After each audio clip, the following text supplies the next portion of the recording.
Jace Carter wasn't the type to go looking for trouble, but trouble had a funny way of finding him. He wasn't a man who cared much for company, preferring the stillness of the frontier. Out here on the edge of human space, the colony of Black Ridge was as quiet as they came. The dust hung in the air like a thick blanket, and the only sounds were the wind and the occasional rattle of a distant shuttle making its way to the far-off cities. People didn't often come to Black Ridge unless they had nowhere else to go, and the folks who lived there had their own ways of handling the silence. Jace had been living like this for years, spending his time tinkering with old equipment, watching the sky and keeping to himself. He'd been a soldier once, a long time ago, but that life was behind him. Now he was just a cowboy doing odd jobs here and there. He didn't mind the quiet. He didn't need much, but all of that was about to change. It started when she arrived. The woman. She wasn't from Black Ridge, that much was clear. She carried herself with an air of authority that made the locals nervous, and she wasn't exactly blending in with the rest of the colony. There was something about her that caught Jace's attention, even before anyone knew who she was. Her name was Lyra, and she was not like the others. It wasn't long before rumors started circulating. The people in Black Ridge didn't trust outsiders, especially not someone who looked so out of place. They whispered behind closed doors, speculating about where she'd come from, why she was here. And then, as if it wasn't enough to simply be a stranger in a strange town, she began warning people. She had a message. A warning, really. Lyra wasn't just an off-world traveler. She was an emissary from the Galactic Federation. She was here with a purpose, and it was a serious one. The Zal were coming. The Zal were a race that no one in Black Ridge had ever heard of. They were alien invaders, ruthless and cold. But worse than that, they weren't just coming to conquer. No, the Zal had something else in mind. They had been watching humanity for years. There were whispers that they saw humans as something special, a key to their future. The Federation had been trying to keep them at bay, but the Zal were relentless, and now they were getting close. Too close. The townspeople didn't know what to make of it. Most of them had never seen an alien before, let alone fought one. The Zal's arrival wasn't just a threat. It was a complete unknown. Fear spread like wildfire through the streets, and the town was on edge. Lyra had been sent to warn them, but there was only so much she could do. The Federation wasn't sending reinforcements. They were leaving humanity to face the Zal on their own. It was around that time that Jace met Lyra. He had been sitting in the local tavern when she walked in, her presence cutting through the murmur of conversations. She looked like she was here for business, and business wasn't something Black Ridge saw much of. The cowboy didn't take much notice of her at first. He was used to strangers passing through, and he didn't much care for their problems. But there was something about her eyes maybe, or the way she moved, that caught his interest. Lyra didn't waste time on pleasantries. She had a message to deliver, and she wasn't about to dance around the truth. When she spoke, people listened. She told them about the Zal, their terrifying reputation, and the fact that humanity was not ready for what was coming. The small town had no defense, no way to fight back against a force like that. But Jace, as he sat in the corner, listened closely. He wasn't one to be easily frightened, and while the thought of aliens threatening humanity wasn't something he took lightly, he wasn't about to roll over either. After she finished speaking, most of the people in the room went silent, exchanging nervous glances. Some of them got up and left. Others went straight to the bar to drown their fear in cheap whiskey. But Jace stayed put. He didn't have any reason to get involved. His life had been quiet enough without the need for drama. But then, out of nowhere, Lyra approached him. "I could use someone like you," she said. "Someone who knows how to survive." Jace raised an eyebrow. "Survive?" he repeated, looking her up and down. She was tall, with sharp features and a confidence that suggested she wasn't just some random diplomat. "What exactly do you want from me?" Lyra hesitated, but only for a moment. "I'm heading to a research facility on the other side of the planet. It's a place that may hold the key to understanding why the Zal are so interested in humanity. I need someone to help me get there. I need someone who knows the land, knows how to handle himself." Jace thought about it for a second. He was a cowboy, not a soldier, and he hadn't been on a mission in years. He didn't exactly have a lot of interest in alien invasions or galactic politics, but he was bored, and Lyra's words intrigued him. She wasn't just looking for a guide. She needed a partner. He hadn't been part of anything important in a long time, and that was a feeling he'd started to get used to. Maybe it was time for a change. Guess I've been bored too long, he said with a smile that didn't quite reach his eyes. It was an unusual partnership. Jace, a lone cowboy with a past he didn't talk about, and Lyra, a highly trained Federation emissary with a mission that could determine the fate of humanity. They were an odd pair, but they had one thing in common. They both understood what it meant to survive. The road ahead was dangerous, and the Zal were only a part of the danger they would face.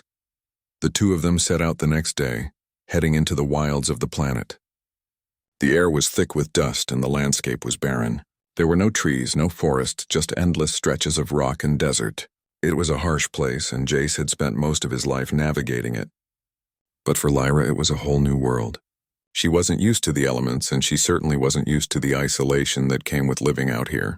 But as they traveled, she began to notice something about Jace. He had a quiet confidence about him, a way of making the impossible seem manageable.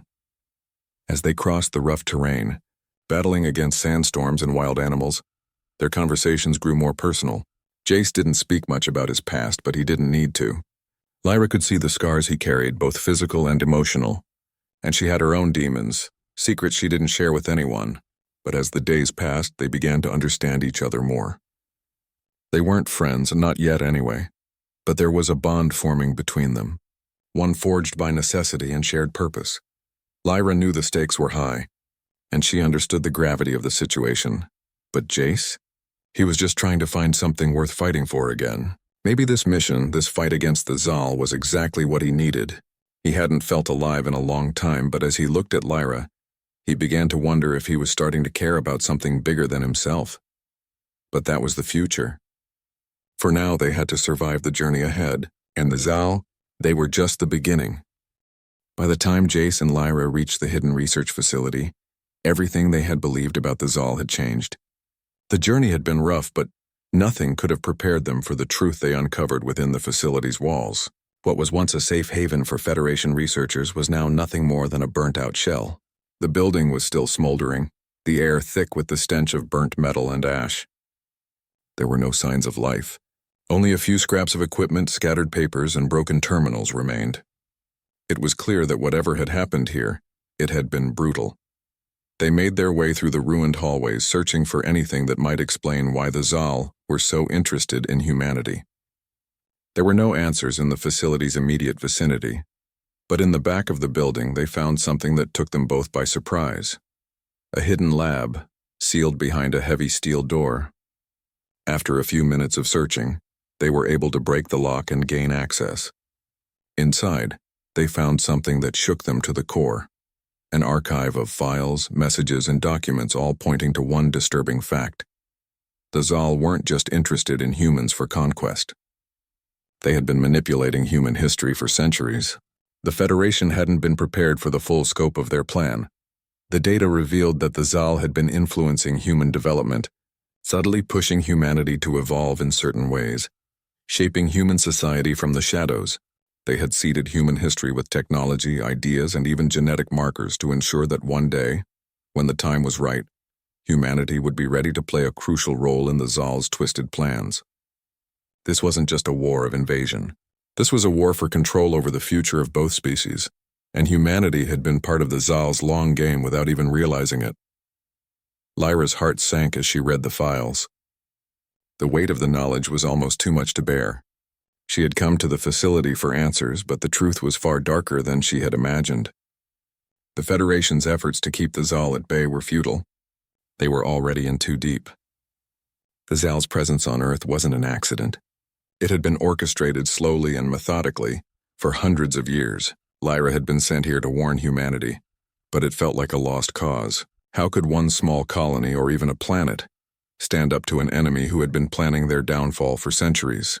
As Lyra absorbed the implications of this new information, a cold realization began to set in. The Zal weren't just coming to attack. They were coming for something, but what? There was a part of the data that remained encrypted, something more important than anything they had uncovered so far. Lyra knew that if they could crack it, they might find the key to stopping the Zal, or at least buying enough time for humanity to mount a defense. Before they could get too far into deciphering the files, the worst possible thing happened. The alarms blared through the facility. The ground shook with the sound of explosions and the walls began to rumble. The Zal had found them. They had arrived in full force. Jace's hand immediately went to his blaster, his eyes narrowing. "It's time to go," he muttered under his breath. Lyra didn't need any convincing. She had already gathered the encrypted files and tucked them into her pack. There was no time to waste. They had to get out of there. Now. They raced through the facility, dodging blasts from the Zal's advanced weapons and the crumbling debris from the explosions. The building was collapsing around them, and they barely managed to escape through a back entrance just as the entire structure went up in flames. As they sprinted toward the town, Lyra realized that the Zal weren't just interested in the research facility. They were attacking the entire planet.